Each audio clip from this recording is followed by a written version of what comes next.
నమస్తే, welcome to ANN బులెటిన్ల ముందుగా headlines. ఇక మత్స్యకారుల సేవలో నిధులు విడుదల చేసిన సీఎం చంద్రబాబు, కుటుంబానికి 20,000 రూపాయల చొప్పున సర్కార్ సాయం.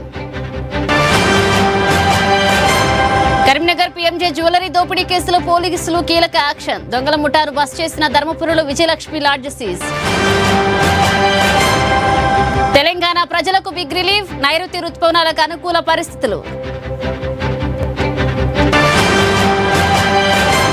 కాంగోలో విస్తరించిన ఎబోలా వైరస్, ఇప్పటి వరకు 130 మందికి పైగా మృతి.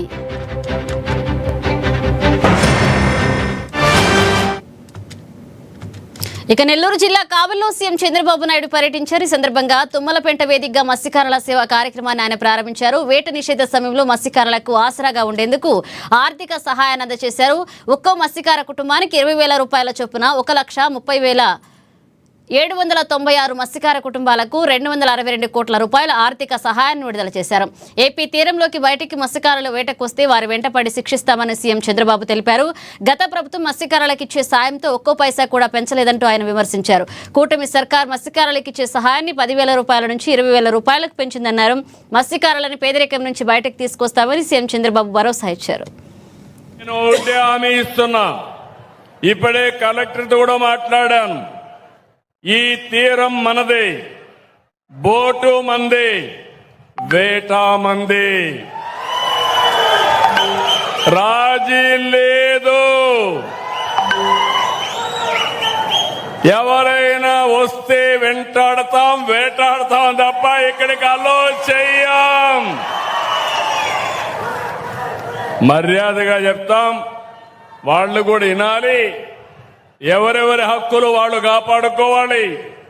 వాళ్ళ కోసం మన జీవనోపాధి కోల్పోవడం కరెక్ట్ కాదని మరొక్కసారి హామీ ఇస్తున్నా.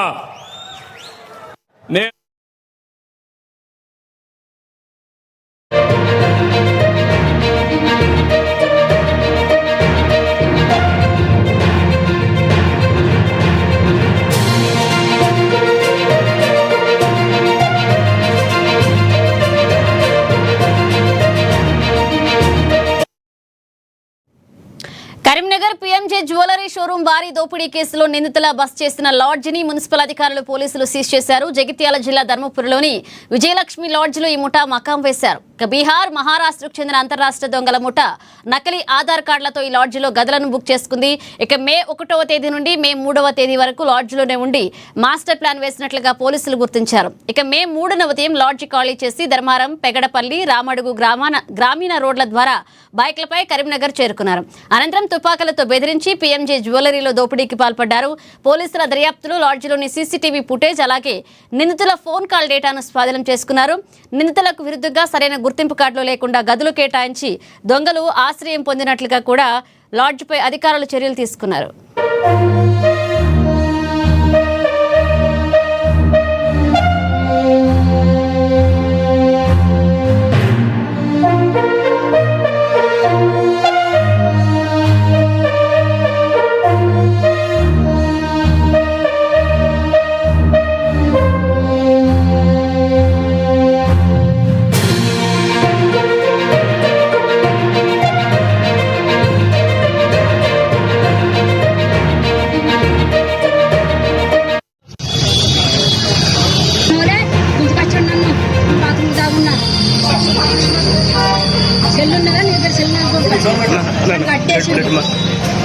కట్టేసిండు సార్. సీసీటీవీ ఫుటేజ్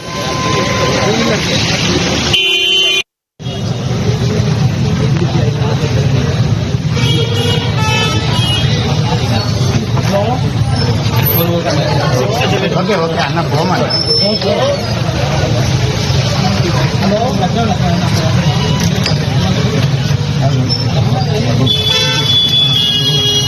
గ్లాస్ పెట్టుకునేది అన్న ఒకసారి గ్లాస్ పెడుతున్నా.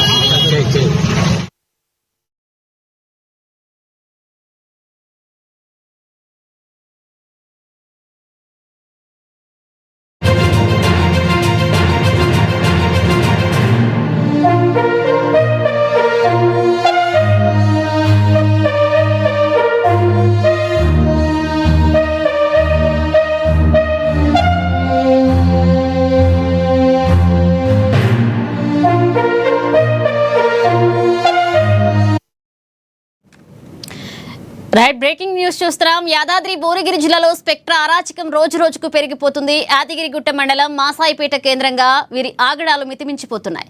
ఇక అమాయక ప్రజలను ఆసరాగా చేసుకుని కోట్లు కొల్లగొడుతున్నారు కేటిగాళ్లు. ఇక రంగురంగుల ప్రకటనలు, సినిమా స్టార్ల పేర్లతో బ్రోచర్లు ముద్రించి ఇక సుమారు 2000 ఎకరాలకు పైగా బిజినెస్ చేసింది ఈ మాఫియా. అధికార యంత్రాంగం ఈ రియల్ ఎస్టేట్ మాఫియా కనుసన్నల్లో పనిచేస్తూ నకిలీ ఎన్ఓసీలను సృష్టించి డీటీసీపీ అనుమతులు అడ్డదారులే పొందింది.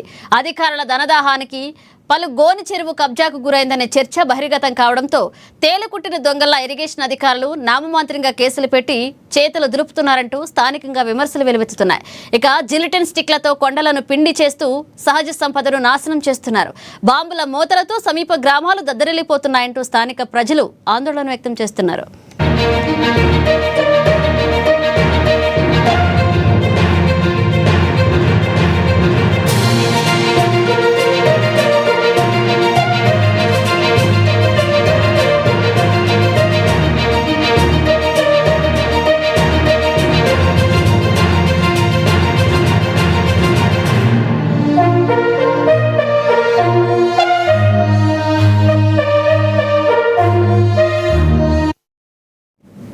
యాదాద్రి భువనగిరి జిల్లాలో స్పెక్ట్రా అరాచకం రోజు రోజుకు పెరిగిపోతుంది. యాదగిరిగుట్ట మండలం మాసాయిపేట కేంద్రంగా వీరి ఆగడాలు మితిమించిపోతున్నాయి.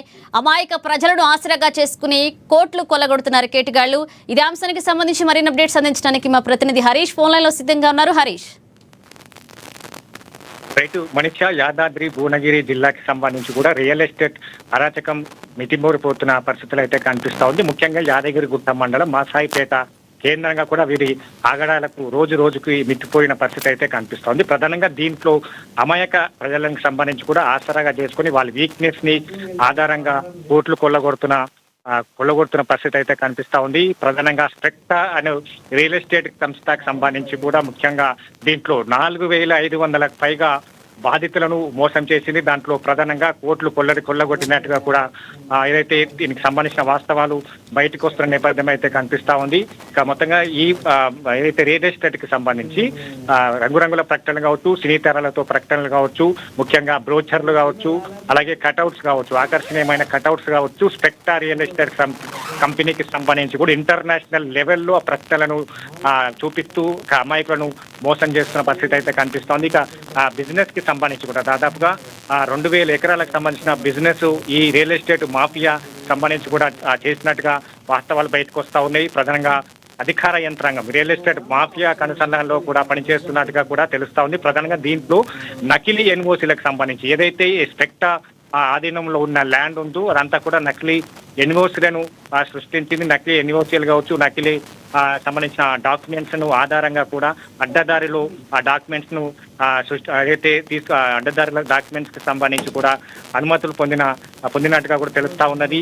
దీంట్లో స్పెక్ట్రాకి సంబంధించిన రియల్ ఎస్టేట్ కంపెనీలు పలుగోని చెరువుకి సంబంధించి కూడా కబ్జాకి గురైన కూడా చర్చ బహిర్గతం అయిన నేపథ్యంలో గతంలో కూడా వీరిపైన ఇరిగేషన్ అధికారులకు సంబంధించి కూడా నామమాత్రంగా ఈ చెరువు కబ్జా అయిందో దానికి సంబంధించి కూడా నామమాత్రంగా ఆ కేసులు పెట్టి చేతులు దులుపుకున్న పరిస్థితి అయితే కనిపిస్తా ఉంది. ముఖ్యంగా మాఫియాకి సంబంధించి ఎప్పుడైతే మాసాయిపేటలో ఏదైతే కొండలు గుట్టలకు సంబంధించి కూడా జిలిటన్ స్టిక్స్ కి సంబంధించి కూడా పెద్ద ఎత్తున పేలుడు పదార్థాలకు సంబంధించిన జిలిటన్ స్టిక్స్ ను యూజ్ చేస్తారు. వాటన్నిటికి సంబంధించి కూడా కొండలను పిండు చేసి మొత్తంగా చదును చేసి అక్కడ ఈ రియల్ ఎస్టేట్ మాఫియా కొనసాగుతా ఉన్నది. ముఖ్యంగా వీళ్ళు చేసే ప్రధానంగా ఏదైతే మోసం కావచ్చు, అమాయక ప్రజలకు సంబంధించి కూడా వాళ్ళను ఏదైతే ఆసరాగా చేసుకొని డబ్బులు సంపాదించడం కావచ్చు. ఎందుకంటే దీంట్లో స్పెక్ట్రా అనే సంస్థ దీంట్లో ఏదైతే 100 మంది ఏజెంట్లు కలిగి ఉంటారు. ముఖ్యంగా హైదరాబాద్ తో పాటుగా ఇతర జిల్లాలకు సంబంధించి కూడా వాళ్ళు ఏదైతే ఇతర అమాయక ప్రజలకు సంబంధించి కావచ్చు, ఇతర ఎవరైతే ల్యాండ్ కొందామనుకుంటారో, ఫ్లాట్ కొందామనుకుంటారో వాళ్ళకి సంబంధించి కూడా కాంటాక్ట్ అవుతారు. వాళ్ళతో పూర్తి స్థాయిలో మమేకమవుతూ వాళ్ళకి సంబంధించి కూడా స్పెక్ట్రాకి సంబంధించిన వాళ్ళ బ్రోచర్లు కావచ్చు, వాళ్ళు ఏదైతే ఏదైతే అట్రాక్టివ్ గా తయారు చేసిన బ్రోచర్లు ప్రకటనలను వాళ్ళకి చూపిస్తారు. అంటే ముఖ్యంగా దీంట్లో తెర మీదకి వచ్చింది అంటే ఒకే ఒక స్థలాన్ని కావచ్చు, ఒక ఫ్లాట్ను కావచ్చు, వాళ్ళు 10 మందికి నకిలీ ఆధారాలతో కూడా రిజిస్ట్రేషన్ చేస్తారు. పలు డాక్యుమెంట్లను వారికి సమర్పిస్తారు. ఎప్పుడైతే ఆ డాక్యుమెంట్ కి సంబంధించి కూడా ఎవరైతే ఆ బాధితుడు ఉంటాడో అక్కడ సంబంధించి కూడా ఆ ఫీల్డ్ లోకి, ఆ ల్యాండ్ లోకి వచ్చినప్పుడు ఖచ్చితంగా ఇంకో ఆ వ్యక్తి అక్కడికి రావడం జరుగుతుంది. తన పైన రిజిస్ట్రేషన్ ఉన్నట్టుగా కూడా ఆయన ఆ డాక్యుమెంట్లను చూపించడం జరుగుతుంది. ఇట్లా 10 మంది అంటే ఒకే స్థలాన్ని 10 మందికి ఈ స్పెక్ట్రా కంపెనీ ధనదాహానికి సంబంధించి కూడా రిజిస్ట్రేషన్లు నకిలీ పత్రాల ద్వారా కూడా చేస్తున్నట్టుగా వాస్తవాలు బయటకు వస్తా ఉన్నాయి. దీంట్లో ప్రధానంగా అధికార యంత్రాంగానికి సంబంధించి కూడా చేతులు దులుపుకునే పరిస్థితి నెలకొన్న నేపథ్యం అయితే కనిపిస్తా ఉన్నది. కాబట్టి ఇక మాసాయిపేటలో యాదగిరిగుట్టకు సంబంధించి కూడా మాసాయిపేటలో ఈ స్పెక్ట్రా కంపెనీ చెరువు కబ్జా కావచ్చు, వేల మంది, దీంట్లో 4,500 మంది బాధితులు మోసపోయారు. వారంతా కూడా డిపాజిట్ 10 లక్షల నుంచి దాదాపుగా 1 కోటి వరకు డిపాజిట్ అడ్వాన్స్ డిపాజిట్ చేసిన వాళ్ళు ఉన్నారంటే ఎన్ని కోట్లు ఈ స్పెక్ట్రా కంపెనీ కొల్లగొడుతుంది, ఎన్ని సంవత్సరాల నుంచి కూడా ఈ మాఫియా రియల్ ఎస్టేట్ మాఫియా మాసాయిపేటలో అక్కడ అయితే మాసాయిపేటలో ఈ రియల్ ఎస్టేట్ మాఫియా చేస్తా ఉన్నది. ముఖ్యంగా దీంట్లో బాధితులకు సంబంధించి కూడా ఎంతమంది బాధితులు నష్టపోయారు, ఇంకెంతమంది అడ్వాన్స్ డబ్బులు కట్టి నష్టపోయే వారు ఉన్నారో వీటన్నిటికీ సంబంధించి కూడా కూపీలాగే పనులు నేపథ్యం అయితే కనిపిస్తా ఉన్నది. మొత్తంగా ఈ స్పెక్ట్రాకి సంబంధించి కూడా రియల్ ఎస్టేట్ కి సంబంధించి కావచ్చు, ఫ్లాట్లకు సంబంధించి కావచ్చు, జైంట్ సర్వే చేసిన నేపథ్యం కావచ్చు, నకిలీ ఎన్ఓసీలకు సంబంధించి డిటిపిసి అనుమతులు కావచ్చు, ఇక మొత్తంగా రెవెన్యూ అధికారులకు సంబంధించి కూడా అధికార యంత్రాంగం ద్వారా ఈ నకిలీ పత్రాలు ఇట్లాంటి రిజిస్ట్రేషన్లు అనుమతులు పొంది రియల్ ఎస్టేట్ మాఫియా చేస్తున్నట్టుగా కూడా వార్తలు అందుతున్న నేపథ్యం అయితే కనిపిస్తా ఉంది. ఇక ముఖ్యంగా దీనిపైన కూడా బాధితులు తెర మీదకి వస్తా ఉన్నారు. మీ స్పెక్ట్రా కంపెనీ ద్వారా మోసపోయాం, తమకు న్యాయం చేయాలంటూ కూడా ఆశ్రయిస్తున్న పరిస్థితి అయితే కనిపిస్తా ఉంది. ముఖ్యంగా మీడియా ముఖంగా కూడా వాళ్ళు వెల్లడించేందుకు సిద్ధమవుతున్న పరిస్థితి అయితే కనిపిస్తున్న నేపథ్యం అయితే ఉన్నదని చెప్పొచ్చు. మొత్తంగా ఇదే అంశం పైన కూడా ఇక్కడ ఏందని కావచ్చు, మహాపత్రికకు సంబంధించి కూడా ఈ కుంభకోణాన్ని ఈ మాఫియాను కూపీలాగేందుకు సిద్ధమవుతున్న పరిస్థితి అయితే ఉన్నది.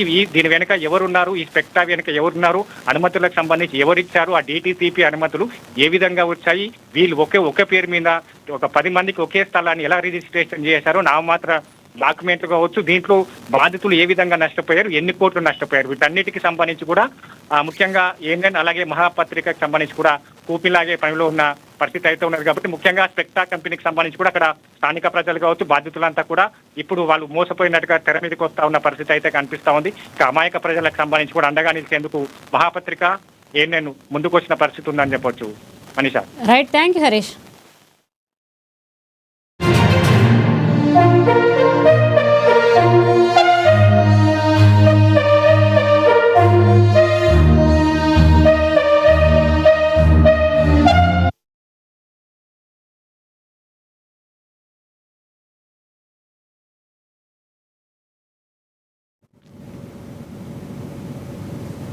పటాన్చెరు నియోజకవర్గ పరిధిలోని పలు ప్రాంతాల్లో మంత్రి వివేక్ వెంకటస్వామి పర్యటించి అభివృద్ధి పనులకు శంకుస్థాపన చేశారు. బానూరు, ఇస్నాపూర్, ఇంద్రేశం, జిన్నారం, గుమ్మడిదల, తెల్లాపూర్ డివిజన్, ఉస్మాన్ నగర్ లో 83 కోట్ల రూపాయల అభివృద్ధి పనులకు శ్రీకారం చుట్టారు. అనంతరం పటాన్చెరు నుండి బానూరు వరకు 8,30,00,000 నిధులతో బీటీ రోడ్ నిర్మాణ పనులకు శంకుస్థాపన చేశారు. ఈ సందర్భంగా మంత్రి వివేక్ కొన్ని దశాబ్దాలుగా సరైన రోడ్డు సదుపాయం లేని ఈ నియోజకవర్గంలో అభివృద్ధి కార్యక్రమాలు చేపట్టడం చాలా సంతోషమన్నారు. ఇక పటాన్చెరు నుండి శంకరపల్లి వరకు 100 ఫీట్ల రోడ్డు విస్తరణకు కృషి చేస్తామని తెలిపారు. ఇందిరాగాంధీ పీరియడ్ లో ఈ ప్రాంతానికి బీడీఎల్, ఓడీఎఫ్, డిఫెన్స్ పరిశ్రమలు తీసుకురావడం జరిగిందన్నారు. మరికొన్ని రోజుల్లో ఇందిరాగాంధీ విగ్రహంతో పాటుగా పటాన్చెరు ఏరియా ఆసుపత్రికి టంగుటూరు అంజయ్య పేరు పెట్టేలాగా కృషి చేస్తామన్నారు. 2వ విడత ఇందిరమ్మ ఇండ్లను ఇవ్వనున్నట్లుగా పేర్కొన్నారు. అలాగే గత ప్రభుత్వంలో ఒక రేషన్ కార్డు ఇవ్వలేదని, అర్హులైన అందరికీ కూడా రేషన్ కార్డులు ఇస్తున్నామని తెలిపారు.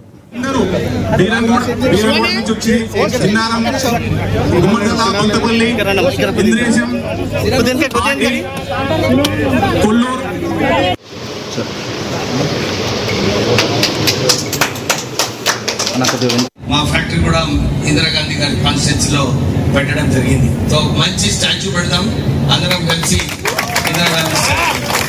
సో ఆ రోజులలో గరీబీ హటావో అని చెప్పి పేద ప్రజలకు అసైన్మెంట్ భూములు, ఇందిరమ్మ ఇల్లులు ఇవ్వడం జరిగింది. తర్వాత 2013లో కూడా కాంగ్రెస్ ప్రభుత్వం ఉన్నప్పుడు ఇందిరమ్మ ఇల్లులు ఇస్తే బాగుంటుంది అని చెప్పి ఆ రోజులలో అందరికీ ఇందిరమ్మ ఇల్లులు ఇవ్వడం జరిగింది. మళ్ళీ ఈసారి మేనిఫెస్టోలో పెట్టి రేవంత్ రెడ్డి గారు లేదు ఏది ఏమైనా కానీ ఈ ఇందిరమ్మ ఇల్లులు అన్ని చోట్ల కూడా మంచిగా కట్టాలని చెప్పి ఒక్కొక్క నియోజకవర్గంలో 3,500 ఇందిరమ్మ ఇల్లులు శాంక్షన్ కావడం జరిగింది. మొన్న శ్రీనివాస్ రెడ్డి గారు రెవెన్యూ మినిస్టర్ గారు రివ్యూ తీసుకున్నారు.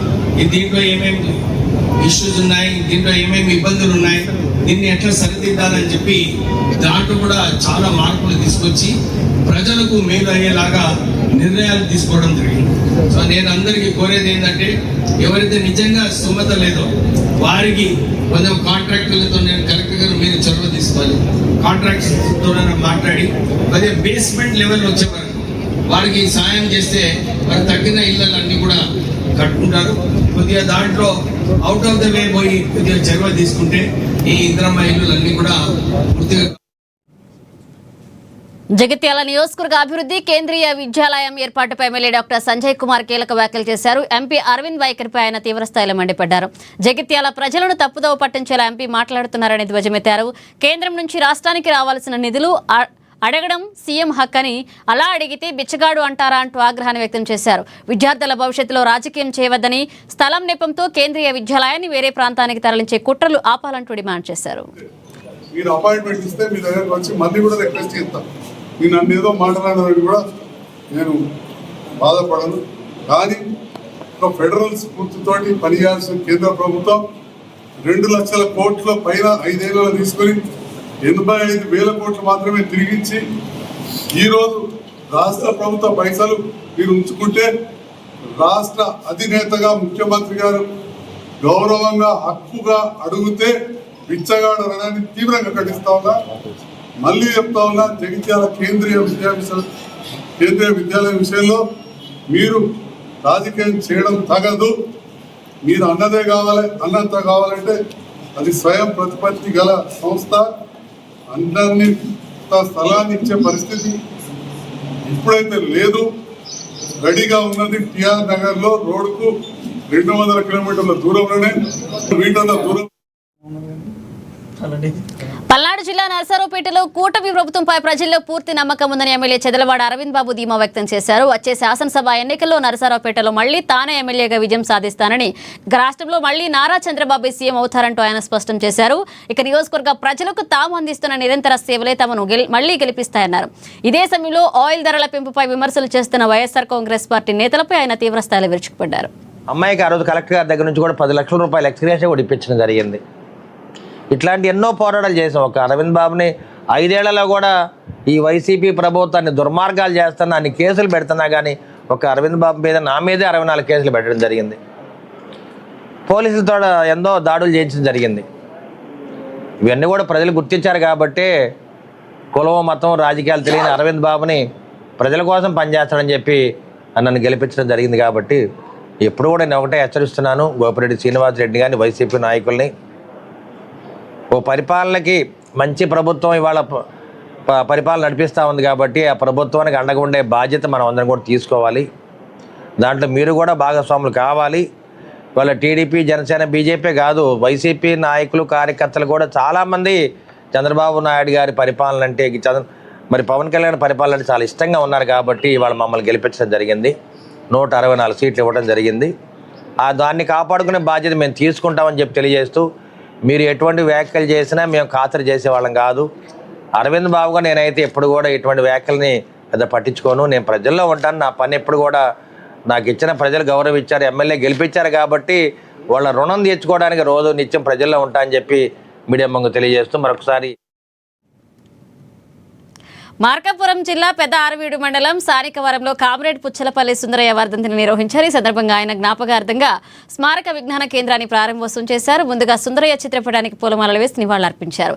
ఈ కార్యక్రమానికి ముఖ్య అతిథులుగా DSP Nagaraju, Sravani hospital doctor Cheppalli Kanakadurga, మాజీ ఎమ్మెల్సీ లక్ష్మణరావు హాజరై రిబ్బన్ కట్ చేశారు. ఇక కులమతాలకు అతీతంగా అందరినీ విజ్ఞానాన్ని అందించేందుకు పుచ్చలపల్లి సుందరయ్య ట్రస్ట్ సహకారంతో ఈ భవనాన్ని నిర్మించనున్నారు. అనంతరం స్మారక విజ్ఞాన కేంద్ర అభివృద్ధికి మాజీ ఎమ్మెల్సీ లక్ష్మణరావు ₹1,00,000 చెక్కును అతిథులకు అందజేశారు. కార్యక్రమంలో సబ్ ఇన్స్పెక్టర్ సైద్ బాబు, యూటీఎఫ్ నాయకులు, ఉపాధ్యాయులు, సిపిఐ, సిపిఎం నాయకులు పాల్గొన్నారు.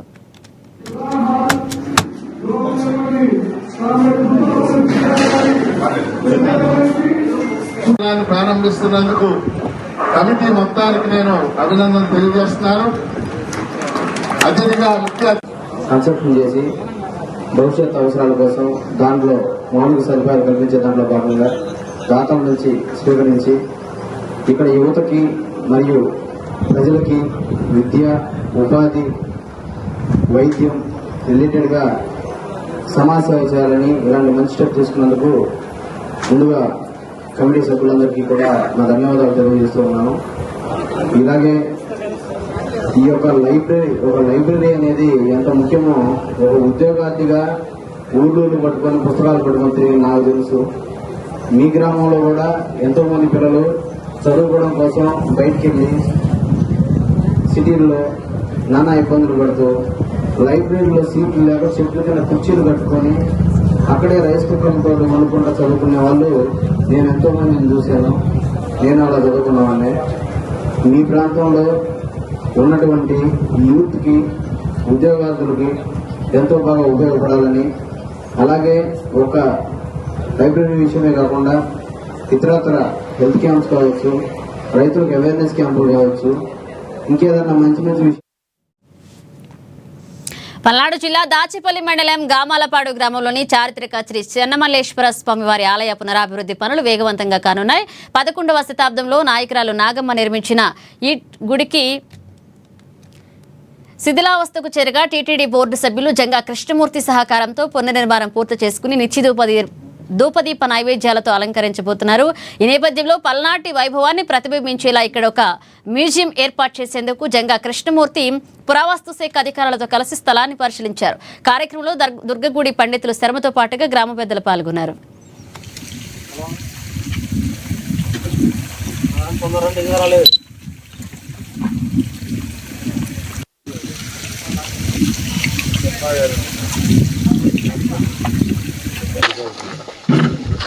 నాయకురాల నాగమ్మ యొక్క ప్రాంగణంలో ఇటీవల నాయకురాల నాగం నిర్మించినటువంటి చెన్నమల్లేశ్వర స్వామి యొక్క దేవాలయాన్ని జీర్ణోద్ధరణ చేయటం జరిగింది. జూలై 4వ తారీఖున ద్వయస్తంభ ప్రతిష్ట, అంతేకాకుండా సుబ్రహ్మణ్యేశ్వర స్వామి, విఘ్నేశ్వర స్వామి యొక్క ఆలయాల ప్రతిష్ట జరుగుతుంది. దాంతో పాటు ఈ ప్రాంగణంలో ఏదైతే నిర్మాణం చేయదలుచుకున్నామో ఆ నిర్మాణాలకు సంబంధించి కూడా పెద్దల సమక్షంలో శంకుస్థాపన చేయటం జరుగుతుంది. ప్రధానంగా ఒక శివాలయం, south India's largest CSR summit మరొక కొత్త శ్రీకారానికి నాంది పలికింది. Infosys, Indian red cross society, blood bank సహకారంతో పోచారంలోని ఇన్ఫోసిస్ ఎస్ఈజెడ్ క్యాంపస్ లో రక్తదాన శిబిరాన్ని చేపట్టారు. కార్యక్రమంలో ఎంతో మంది యువత స్వచ్ఛందంగా ముందుకొచ్చి 101 యూనిట్ల రక్తదానం చేశారు. ఇక రక్తదానం మహాదానం అనే సందేశంతో మరికొన్ని కార్యక్రమాలు చేపట్టబోతున్నట్లుగా వారు తెలిపారు. ఇక వినీల్ రెడ్డి, మల్లేశ్వరరావు, నవీన్, జతిన్, ఆదిత్య కృష్ణ, వల్లాల సుమంత్ తో పాటుగా టీం సభ్యులు ఈ కార్యక్రమాన్ని విజయవంతం చేయడంతో కీలక పాత్ర పోషించారు. సమాజ సేవలో ముందడుగు వేయాలంటూ తెలిపారు.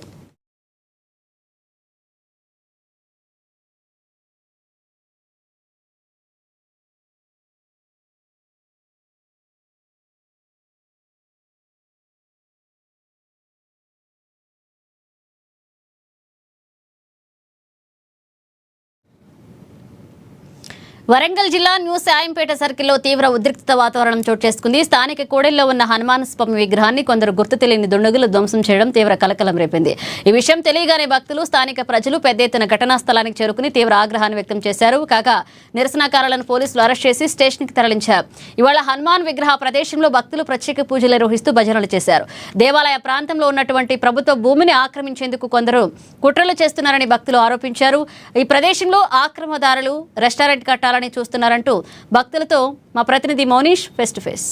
హన్మకొండ జిల్లాలోని న్యూ శాంపేట వద్ద హనుమాన్ విగ్రహాన్ని ధ్వంసం చేయడంతో గత ఉద్రిక్త వాతావరణం అయితే నెలకొందని చెప్పుకోవచ్చు. నిన్న అర్ధరాత్రి సమయంలో ఎవరో గుర్తు తెలియని వ్యక్తులు అయితే ఇక్కడ ఉన్నటువంటి హనుమాన్ విగ్రహాన్ని అయితే ధ్వంసం చేయడంతో హనుమాన్ భక్తుల ఆగ్రహానికి అయితే గురైన జరిగింది. దీంతో వీరైతే ఆందోళనకు బాట పట్టడం జరిగింది. అయితే విగ్రహాన్ని ఎవరు ధ్వంసం చేశారో వారిపైన కఠిన చర్యలు తీసుకోవాలంటూ వారు చెప్తున్నారు. అదే విధంగా ఇక్కడ ఉన్నటువంటి గుడికి సంబంధించిన భూమిని గుడికి కేటాయించాలంటూ ఇక్కడ ఉన్నటువంటి బజరంగ దళ అదేవిధంగా హనుమాన్ భక్తులు అయితే డిమాండ్ చేస్తూ అయితే నిరసనలు తెలుపుతున్న నేపథ్యం కూడా కనిపిస్తుంది. ఒకసారి హనుమాన్ భక్తులతో అదేవిధంగా బజరంగ దళ వాళ్ళతో ఉన్నారు మాట్లాడితే ఏం జరిగిందన్న, అసలు ఏంటి ప్రాసెస్, అసలు ఏమైంది, ఏం జరుగుతుంది, అసలు నిన్న రాత్రి జరిగింది ధ్వంసం అని చెప్తున్నారు, ఎవరు చేస్తుంటారు?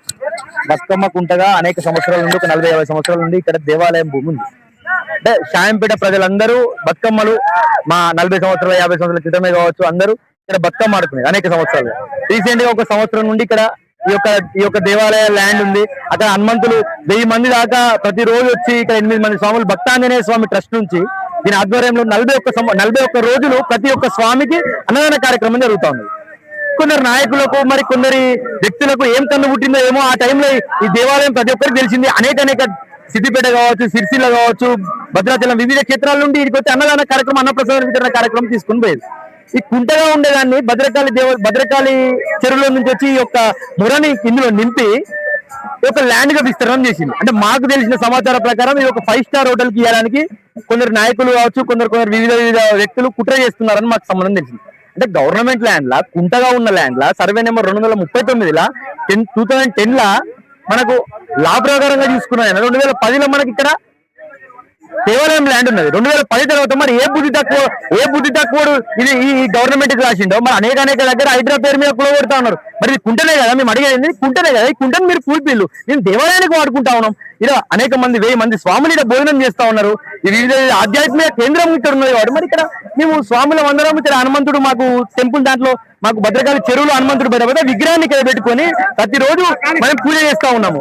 మరి రాత్రి మేము నిన్న కూడా అక్కడ పోలీసు వారు కావచ్చు, డిఆర్ఎఫ్ వాళ్ళు వచ్చి అక్కడ మాట్లాడితే మేము అందరం వాళ్ళకు వ్యక్తం చేసాం. అన్ని పార్టీల నుంచి మేము వాళ్ళకి వ్యక్తం చేసినాం. అక్కడ ఏంటంటే మేము ఇక్కడ దేవాలయం కట్టుకుంటాము, మేము ఇక్కడ దేవాలయం 3 రోజులు దయచేసి మాకు సమయం ఇవ్వండి, కలెక్టర్ గారికి మేము వినతి పత్రం ఇచ్చుకుంటాం. ఆల్రెడీ మేము ఇక్కడ ఎమ్మెల్యే గారికి వినతి పత్రం ఇచ్చినాము, కలెక్టర్ గారికి వినతి పత్రం ఇచ్చుకుంటామని చెప్పినాక కూడా మరి ఇందులో రాజకీయ కుట్ర భాగంగా అక్కడ రాత్రి తీసుకొచ్చి ఈ టెంపుల్ కూలగొట్టిన మాత్రంగా ఈ దేవాలయం అంతమవుతుందా? అనేక చూసుకునేదైతే మనం గత ప్రభుత్వాలు చూసుకునేదైతే, మనం గతంగా చూసుకునేదైతే అనేక నిజాములు మన దేవుళ్ళ చరిత్రను అంతం లేకుండా చేసింది. మన చరిత్ర అంతమైందా? ఈ రోజున మన చరిత్ర అర్థం చేసిండు. అక్కడ భజన కార్యక్రమం అవుతుంది. పంచభూతాలు మనం సాక్షిగా మనకి ఈ రోజున భజన కార్యక్రమం అవుతుంది. మీరు దేవాలయాన్ని ధ్వంసం చేస్తారు, మా గాలిని, మా పంచభూతాలను మీరు ధ్వంసం చేయలేరు.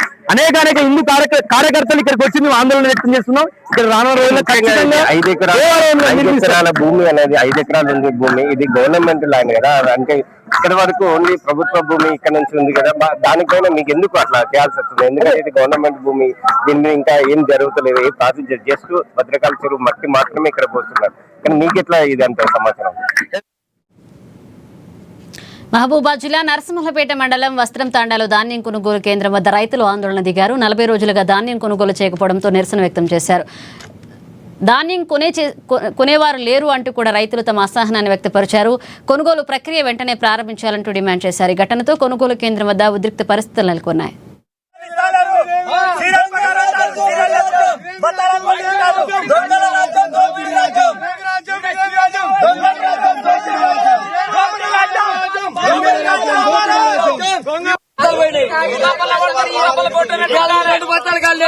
కొత్త బస్తాలు వచ్చినాయి, లారీలోకి వెళ్ళి మేమే దింపినాం.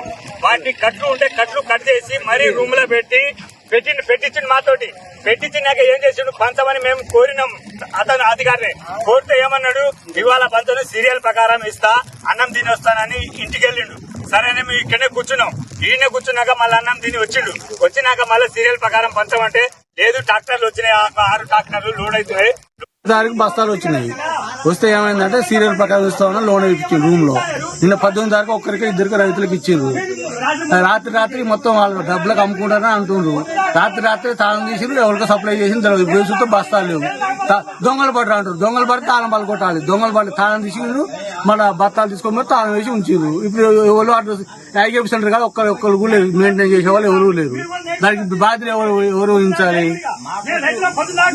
రెడ్డి పెద్దరాగారు మాజీ సర్పంచ్, నెల దాటింది నేను పోసి ఒడ్లు బస్తాలంటే వాళ్ళు వస్తారు వాళ్ళు వేరే వాళ్ళకి అమ్ముకుంటారు అమ్ముకుంటున్నాను.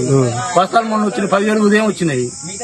17 ఉదయం వస్తే రూమ్ లో వేసారు. 18 నాడు అందరి ప్రకారం వచ్చి అడిగితే సీరియల్ ప్రకారం ఇస్తే నేను ఒక్కరికో 2 రైతులకు 100-200 ఇచ్చారు. కడవ బస్తాలు 5,000 బస్తాలకు అన్ని రూముల్లో ఉండే.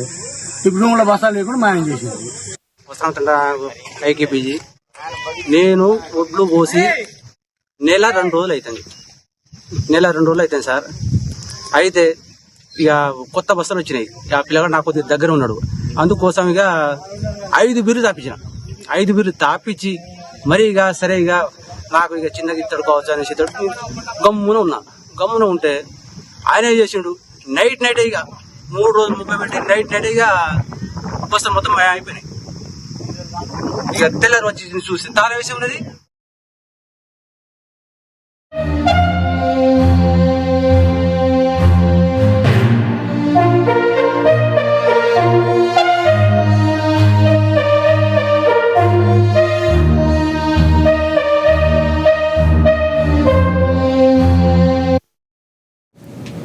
భానుడి తాపంతో అల్లాడుతున్న తెలంగాణ ప్రజలకు వాతావరణ శాఖ చల్లని కబురు చెప్పింది. రాష్ట్రంలోని నైరుతి రుతుపవనాల రాకకు అనుకూల పరిస్థితులు ఏర్పడ్డాయి. రుతుపవనాలు ఇప్పటికే బంగాళాఖాతం వైపు వేగంగా విస్తరించినట్లుగా వాతావరణ కేంద్రం వెల్లడించింది. రుతుపవనాల కదలికల ప్రభావంతో ఇవాళ రేపు తెలంగాణలోని పలు జిల్లాల్లో ఉరుములు మెరుపులతో తేలికపాటి నుంచి మోస్తారు వర్షాలు కురిసే అవకాశాలున్నాయి. ఇక వర్షం సమయంలో గంటకు 40 నుంచి 50 కిలోమీటర్ల వేగంతో బలమైన ఈదురుగాలులు వీచే ప్రమాదం ఉందని అధికారులు హెచ్చరించారు. ఓవైపు నైరుతి రుతుపవనాల్లో వర్ష సూచన మరొక వైపు రాష్ట్రంలోని కొన్ని ప్రాంతాల్లో ఎండల తీవ్రత కొనసాగనుంది. ముఖ్యంగా ఉత్తర తెలంగాణ జిల్లాల్లో రాబోయే 3 రోజుల పాటు వడగాలులు వీచే అవకాశం ఉందని వాతావరణ శాఖ స్పష్టం చేసింది. ఆయా జిల్లాల ప్రజలు మధ్యాహ్నం పూట అప్రమత్తంగా ఐఎండీ అధికారులు ఉండాలని సూచించారు.